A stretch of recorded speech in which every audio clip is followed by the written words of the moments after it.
ሶስተኛ መልእክቴ ለምናከብራቸው የክርስቲያን ወገኖቻችን እስልምና በመረጃ የተዋበ ጠንካራ መሰረት ያለው ሃይማኖት በመከባበር በመወያየት ዲኑን ዲስከስ ማድረግ እንችላለን። እስልምና ጋር ቀርቦ ጃል ሰጠ የለም። ስለ እስልምና ተከራክሮ ሻሃዳ ሳይወጣ የወጣ የለም። 100% እርግጠኛ ነኝ። በእኛ እጅ ብቻ ስንት ሰው ሻሃዳ ተቀበለ? እስልምና ጋር መወያየት የፈለገ ፊት ለፊት ይምጣ። በሚፈልጉት መጽሐፍ በሚፈልጉት ርዕስ ማውራት ይቻላል። ዕውቀት ይዳኝ ያኔ፣ ሐሳብ ያሸንፍ ያኔ።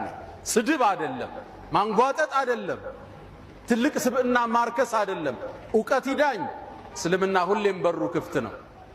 የመጨረሻው መልእክቴ ለኛ ለሙስሊሞቹ እንዲህ አይነት ክስተት ሲከሰት ነቢዩን አለይሂ ሰላቱ ወሰላም የበለጠ እንድናወሳቸው ይከጀላል።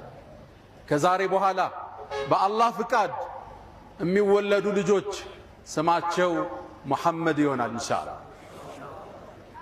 ሴቶች ከሆኑ በሚወዷት ሚስታቸው አኢሻ፣ አብራቸው በቆመችው ኸዲጃ በሚስቶቻቸው ስም እንሰይማለን።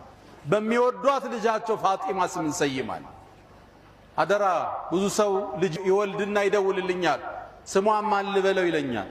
አንድ መልእክት ነው የምሰጠው፣ የልጅህን ስም ከህይወት ግቧ ጋር የሚያያዝ አድርግለት ይለዋል። ስም የህይወትህ ግብ ማለት ነው።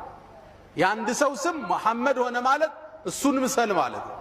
የአንድ ሰው ስም ዑመር ሆነ ማለት ዑመርን ምሰል እያልክ ነው ልጅህ የምታሳድግ። ሴት ልጅህን አኢሻን ምሰይ ማለት ነው።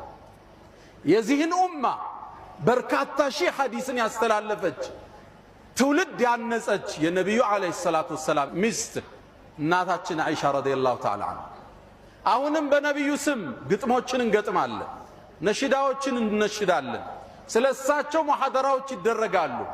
በእሳቸው ስብዕና ዙሪያ ፓምፕሌቶች ይበተናሉ።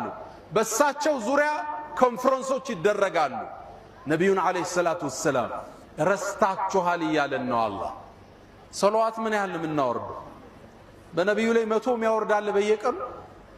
ረስተናል። ነቢዩ አለይሂ ሰላቱ ወሰላም በእኔ ላይ አንድን ሰለዋት ያወረደ አላህ በሱ ላይ 10 ያወርዳል። ልብ ብላችኋል?